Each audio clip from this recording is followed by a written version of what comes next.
Scott Bradley. When I was in 3rd grade, I was cast as a piano player in my school play. Now, back then, I knew how to play exactly one song. So my role was essentially playing that song over and over and over again. So around the 6th or 7th rendition, I decided to have a little fun and try a little improv. So I stopped, I turned to the audience, and I said, "Any requests?" So there were no requests that day, but I was not discouraged. And a few years later, I heard New Orleans jazz for the first time. And now as I heard all the horns improvising melodies around each other, it made me think of like a bunch of old friends just having a really lively conversation. Now, I didn't really know much about what jazz was at this time, but that didn't really matter to me. I knew that this music had this amazing communal aspect to it that I couldn't find anywhere else. And I knew that it was a conversation that I wanted to join.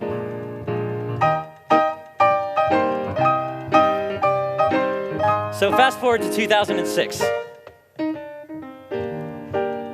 I had spent the last decade refining my craft as a jazz pianist, and I was ready to move to New York City, the music capital of the world. So I was about to get discovered, right? Wrong.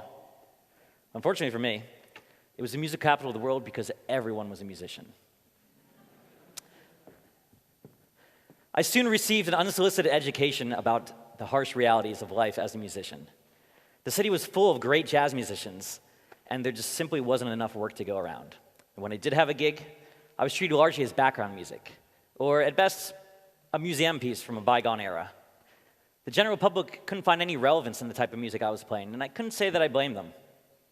I realized that I had to make a choice. Either accept this and relegate music to a side hobby and find a real job, or find a way to get people excited about my music. Now, I always had a long-standing fascination with the idea of performing concerts in venues that were never intended to host music. When I was in middle school, I brought a trumpet into science class and got detention.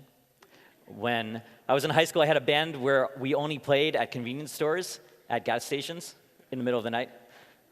Yeah, that's pretty much what it sounds like. I even got fired from my first job at Walmart for bringing a band to play at the paint counter. And yes, I also lost my 10% discount card as a result of that. So it was crazy. But so clearly, this fascination had a bit of pathological tendencies at times.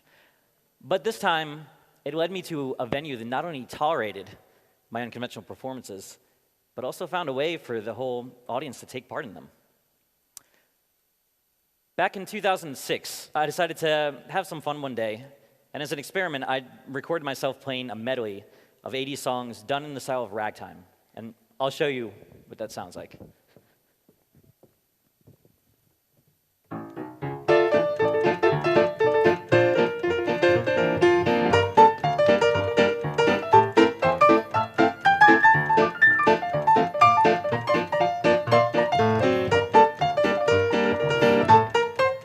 And so forth, you know. For those of you keeping score, that was, thank you. Oh, here we go. Shh, I'm still talking. That was Careless Whisper as ragtime. So I uploaded this video to YouTube, and within a week, over 60,000 people had watched my performance. More people than had ever seen me play in all the years of my life combined. And not only that, but people actually talked about it. And this being the internet, some comments are more constructive than others, but that's okay. This was the first time that I had found a platform where I could post my musical experiments and have musicians and non-musicians alike join the conversation. So I soon immersed myself in the world of social media. And before long, it was profoundly influencing my music. I started using news items as a basis for musical experiments.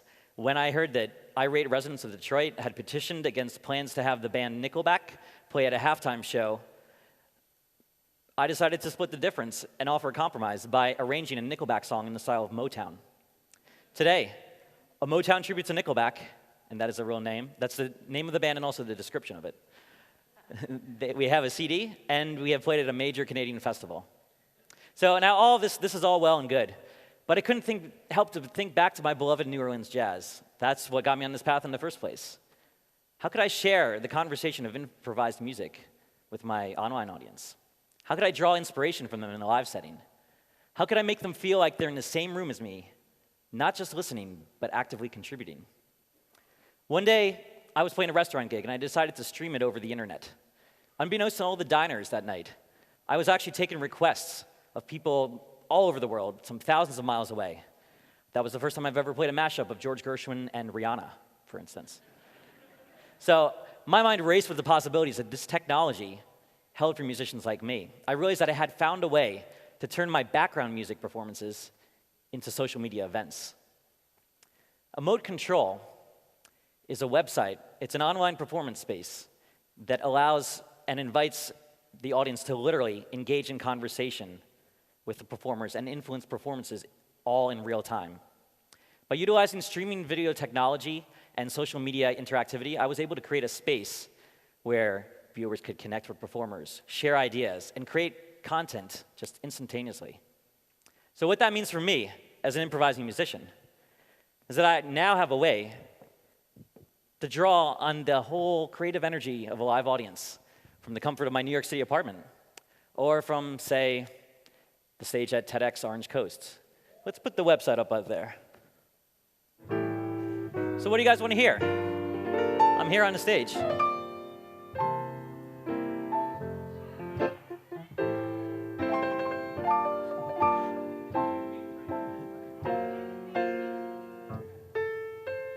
Bohemian Rhapsody?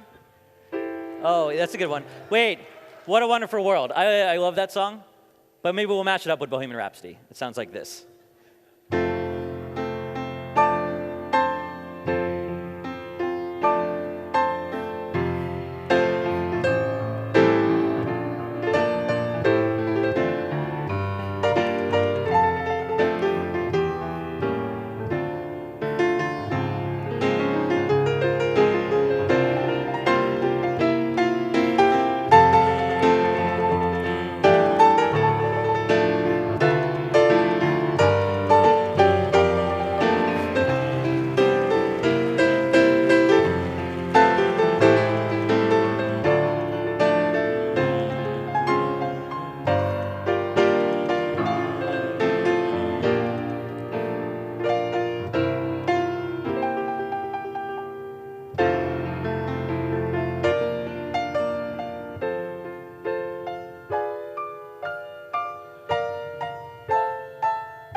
Thank you all for being a great audience.